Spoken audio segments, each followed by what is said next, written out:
नमस्कार। जिंदगी में कई बार ऐसे मौके आते हैं जब जीत या हार मायने नहीं रखते। उससे भी बड़ा हो जाता है सही और गलत का सवाल। क्या सही है और क्या गलत है? ऐसे समय में हमें ये तय करना होता है कि हम मुश्किल रास्ता चुनेंगे या आसान रास्ता। आज मैं भी एक ऐसे मोड़ पे खड़ा हूँ। आप सब जानते हैं कि मुझे एक झूठे केस में फंसाया गया, मुझे जेल भेज दिया गया, एक चुनी हुई सरकार को गलत तरीके से गिरा दिया गया, हमें कई महीने जेल में रखा, पर आखिरकार सच की जीत हुई। 27 फरवरी को अदालत ने मुझे पूरी तरह निर्दोष घोषित कर दिया। कोर्ट ने कहा केजरीवाल निर्दोष है, केजरीवाल ने कोई भ्रष्टाचार नहीं किया। कोर्ट ने सीबीआई की जांच पे ही सवाल खड़े कर दिए और जांच अधिकारी के खिलाफ एक्शन लेने के आदेश दे दिए। लेकिन सच का रास्ता आसान नहीं होता। सीबीआई ने तुरंत इस फैसले को हाई कोर्ट में चुनौती दी और ये केस जस्टिस स्वर्णकांता शर्मा जी के सामने लगा। तब मेरे मन में एक बहुत बड़ा सवाल उठा, क्या इनके सामने मुझे न्याय मिलेगा? मेरे मन में ये प्रश्न क्यों आया? इसके कई कारण हैं, पर दो कारण मुख्य हैं। पहला कारण ये कि आरएसएस की जिस विचारधारा वाली सरकार ने झूठे आरोप लगा के मुझे जेल डाला, जज साहिबा ने स्वयं माना है कि उस विचारधारा से जुड़े संगठन अखिल भारतीय अधिवक्ता परिषद के मंचों पे वे कई बार जाती रही हैं। मैं और आम आदमी पार्टी उस विचारधारा के घोर विरोधी हैं। ऐसे में क्या उनके सामने मुझे न्याय मिल सकता है? दूसरा कारण कॉन्फ्लिक्ट ऑफ इंटरेस्ट। कोर्ट में मेरे विपक्ष में केंद्र सरकार की सीबीआई है और जस्टिस स्वर्णकांता जी के दोनों बच्चे केंद्र सरकार में काम करते हैं। उनके दोनों बच्चे केंद्र सरकार के वकीलों के पैनल में हैं। हमारे सामने कोर्ट में दूसरी ओर से वकील हैं सॉलिसिटर जनरल श्री तुषार मेहता जी। तुषार मेहता जी दोनों बच्चों को केस देते हैं। उन्हें कितने केस मिलेंगे, कौन से केस मिलेंगे, ये तुषार मेहता जी तय करते हैं। भारत सरकार के पैनल में लगभग 700 के करीब वकील हैं, लेकिन जस्टिस स्वर्णकांता जी के बेटे सबसे ज्यादा केस पाने वाले वकीलों में से एक हैं। उनके बेटे को 2023 से 2025 के बीच लगभग 5,904 केस डॉकेट मिले। इससे उनके बेटे को करोड़ों रुपए की फीस मिली। आज की तारीख में उन बच्चों का भविष्य और कमाई दोनों काफी हद तक तुषार मेहता जी पर निर्भर है। तो किसी के भी मन में यह चिंता स्वाभाविक है कि अगर जज साहिबा के बच्चों की कमाई और उनका भविष्य सामने खड़ा वकील तय कर रहा है, तो क्या जज साहिबा उस वकील के खिलाफ फैसला कर पाएंगी? मैं ये स्पष्ट करना चाहता हूं कि मुझे जुडिशरी पे पूरा भरोसा है। मैं जुडिशरी का बहुत सम्मान करता हूं। जब मेरे खिलाफ गलत साजिश हुई तो हमारे देश की जुडिशरी ने ही मुझे न्याय दिया था। जब मुझे झूठे केस में गिरफ्तार किया गया तो इसी जुडिशरी ने मुझे बेल दी थी। इसी जुडिशरी ने मुझे उसी झूठे केस में दोष मुक्त करार किया है।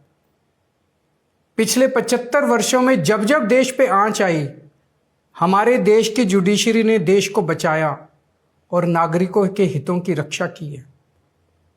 मैं जस्टिस स्वर्णकांता जी का भी बहुत सम्मान करता हूं। मुझे उनसे या उनके परिवार से किसी भी प्रकार की कोई व्यक्तिगत आपत्ति नहीं है। लेकिन न्याय का एक बहुत बड़ा सिद्धांत है, justice should not only be done but should also be seen to be done. इसलिए मैंने जस्टिस स्वर्णकांता शर्मा जी से पूरे सम्मान के साथ अनुरोध किया कि वो इस कॉन्फ्लिक्ट ऑफ इंटरेस्ट जैसे कारणों की वजह से इस केस से खुद को अलग कर लें। लेकिन उन्होंने मेरी दलीलें खारिज कर दी और फैसला दिया कि वो स्वयं ही ये केस सुनेंगी। आज मेरे सामने सबसे आसान रास्ता है कि मैं उनका आदेश मान लूं और एक बड़ा वकील खड़ा करके उनके सामने अपना केस लड़ूं। पर यह मुद्दा अब सिर्फ मेरे केस का नहीं है, बल्कि आम लोगों के न्याय प्रणाली पर भरोसे का है। ऐसी दुविधा के मौके पे बापू ने हमें सत्याग्रह का रास्ता दिखाया। बापू ने कहा था कि जब भी किसी अन्याय का सामना करो तो उसका पहला कदम विरोध नहीं बल्कि बातचीत होना चाहिए। अपनी बात अन्याय करने वाले के सामने पूरी विनम्रता के साथ रखनी चाहिए और उसे सुधारने का पूरा मौका देना चाहिए। सारी कोशिशों के बाद भी अगर न्याय ना मिले तो अंतरात्मा की आवाज़ सुनो। यदि अंतरात्मा की आवाज़ कहती है कि न्याय नहीं हुआ तो शांति और विनम्रता के साथ सत्याग्रह करना चाहिए। फिर उसके जो भी परिणाम हों वो सहर्ष स्वीकार करने चाहिए। पर इस पूरे प्रकरण में अन्याय करने वाले व्यक्ति के प्रति किसी भी प्रकार की नफरत या गुस्सा नहीं होना चाहिए। मैंने भी बातचीत से शुरुआत की, पूरी निष्ठा और विनम्रता के साथ जस्टिस स्वर्णकांता जी के सामने अपनी बात रखी। उन्हें इस केस से अलग होने के लिए याचना की। मैंने आग्रह किया कि मेरा केस हाई कोर्ट के किसी भी अन्य जज द्वारा सुन लिया जाए, लेकिन उन्होंने मेरी प्रार्थना अस्वीकार कर दी। उन्होंने फैसला दिया कि वे अपने आप को इस मामले से अलग नहीं करेंगी और ये केस वो स्वयं ही सुनेंगी। उनके दिए गए इस फैसले से मैं पूरी विनम्रता पूर्वक असहमत हूँ। इस पूरे घटनाक्रम के बाद मेरी आशंका और गहरी हो गई है कि क्या उनके सामने मुझे न्याय मिलेगा। बापू के दिखाए रास्ते पर चलते हुए सत्याग्रह की भावना से अब मैंने फैसला किया है कि मैं इस केस में जस्टिस स्वर्णकांता जी के कोर्ट में ना तो स्वयं पेश होऊंगा और ना ही मेरी तरफ से कोई वकील पैरवी करेगा। जस्टिस स्वर्णकांता जी जो भी फैसला सुनाएंगे उस पर समय आने पर मेरे जो भी कानूनी अधिकार हैं, जैसे सुप्रीम कोर्ट में चुनौती देना आदि, वो सभी कदम लेने के लिए मैं स्वतंत्र हूँ। ये बात आज मैंने एक पत्र लिखकर जस्टिस स्वर्णकांता जी को भी सूचित कर दिया है। मेरा जस्टिस स्वर्णकांता जी से किसी प्रकार का व्यक्तिगत विरोध नहीं है।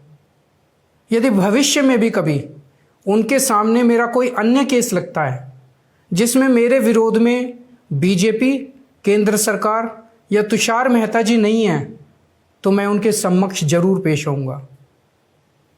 आप पूछ सकते हैं कि यदि मैं जस्टिस स्वर्णकांता जी के रिक्यूजल ऑर्डर से असहमत हूं तो उसके खिलाफ सुप्रीम कोर्ट क्यों नहीं जा रहा? उसकी तैयारी कर रहा हूं। यह पूरा मामला बहुत नाजुक और संवेदनशील है। कानून को ध्यान में रखते हुए, जुडिशरी के सम्मान को ध्यान में रखते हुए और लोगों के न्याय व्यवस्था पर भरोसे को ध्यान में रखते हुए एक एक कदम उठाना है। मैं ये कदम अहंकार या किसी विद्रोह या विरोध की भावना से नहीं उठा रहा। इस कदम के जरिए मेरा मकसद देश की कानून प्रणाली को चुनौती देना भी नहीं है और ना ही मेरा मकसद न्याय व्यवस्था का अपमान करना है। इसी केस में मैंने हर स्टेज पे, हर अदालत में अपना पूरा सहयोग दिया है। मैं न्यायपालिका का बहुत सम्मान करता हूँ। इसी न्यायपालिका की वजह से आज मैं आज़ाद घूम रहा हूँ। मेरा सिर्फ और सिर्फ इससे एक ही मकसद है, देश की न्याय व्यवस्था पर लोगों के भरोसे को और मजबूत करना, लोगों में ये अटूट विश्वास भरना कि ज़रूरत पड़ने पर हमारे देश की न्याय व्यवस्था से उन्हें न्याय ज़रूर मिलेगा। जय हिंद।